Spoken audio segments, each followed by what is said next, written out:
Well, for more on the official launch of the IEC campaign, let's cross to our reporter Aldrin Sampier, who's in Midrand. Aldrin, good afternoon to you.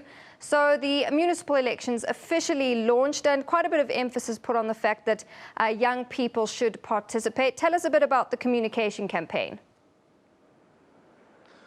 Well, Natasha, knowing that when it comes to elections, there's always that concern around young people's apathy when it comes to voting.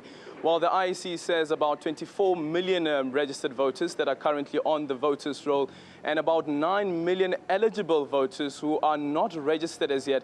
And of that number, about 6.2 million people are people below the ages or below the age of 30. And those are some of the people that the IEC will be targeting. While various campaigns will be rolled out, both on TV as well as radio, but also print. And this time around, social media will play a key role in enticing young people to participate in these municipal elections. Another issue raised by the IEC is that this year, by its own admission that this year's municipal elections will be the most difficult, especially considering the Constitutional Court judgment last year regarding the by-elections which took place in Tlokwe. While that Constitutional Court judgment making sure or giving instructions to the IEC what it should do to ensure that the elections are free and fair. And one of those issues is with regards to the addresses of the electorate. While the IEC says it has put in place some mechanisms, and right now I'm joined by the Deputy Chairperson of the IEC, Tselane. Thank you so much for joining us. Let's first start with the Constitutional Court judgment. How is the IEC going to deal with the issue of the addresses of the electorate? Well, let me indicate firstly that in terms of the Constitutional Court, the Electoral Commission was found wanting in 3 areas. One was that we had submitted the voters' roll late to the political parties and independent candidates. And secondly, that the voters' roll that we submitted did not contain the addresses. And then thirdly, that we allowed people who were not ordinarily resident in the wards that the by-elections were taking place to register and to vote in those areas. Now, obviously in our country today, we have a difficulty in the sense that only 37% of our in the country has got what we call National Address Directory. So the rest, almost 63%, do not have addresses. These are people who are living in informal settlements and people who are living in villages.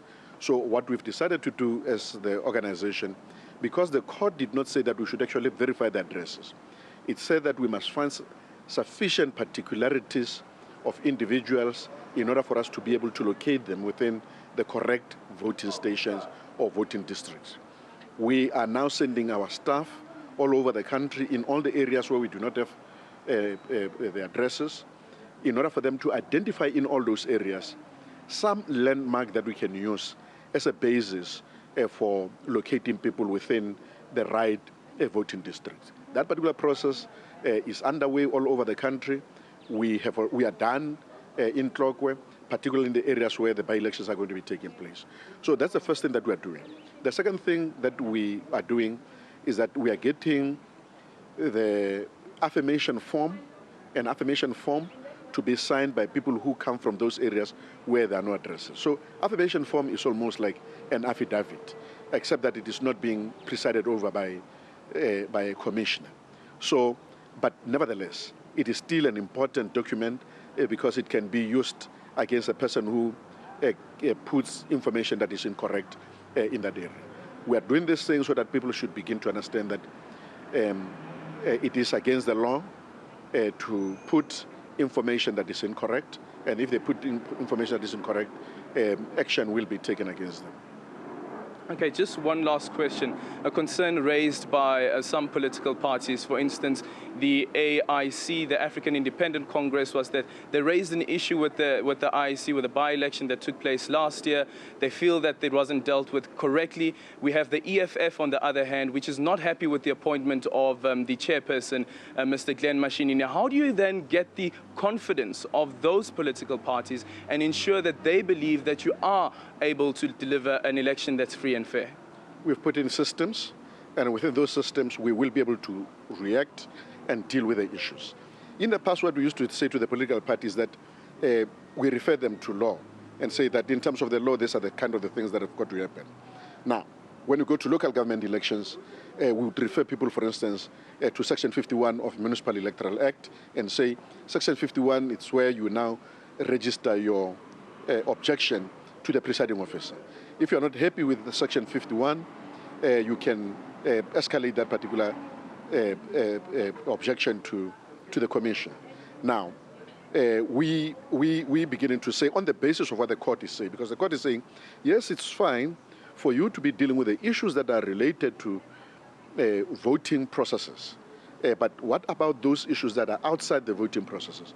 We are trying to deal with those. So the issues that were raised by IEC relate to the issues that now the court has said we should actually give attention to. So we will be doing that.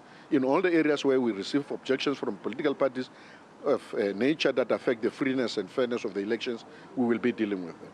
Now, the other issue that we have raised, it is an issue that is outside the capacity of the Commission.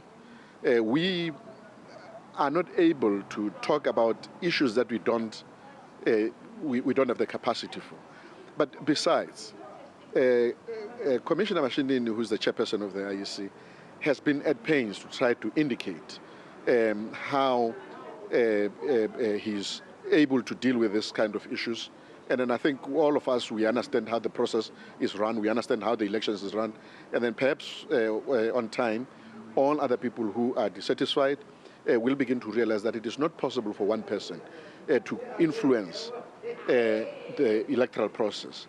We sit as a commission, we only come to a conclusion as a commission on a particular issue, and there is no one individual who actually makes a judgment on any aspect. And I think Commissioner Mashinini must be given the benefit of doubt.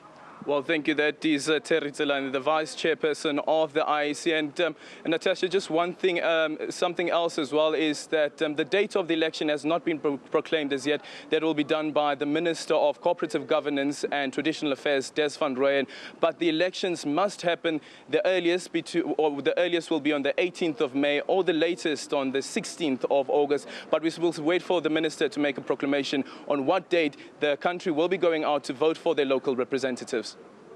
Thank you very much. Our reporter Aldrin St-Pierre there live from Midrand at the IEC's municipal election campaign launch. And as he says, the date for the elections has not been released yet. It will be sometime between May and August.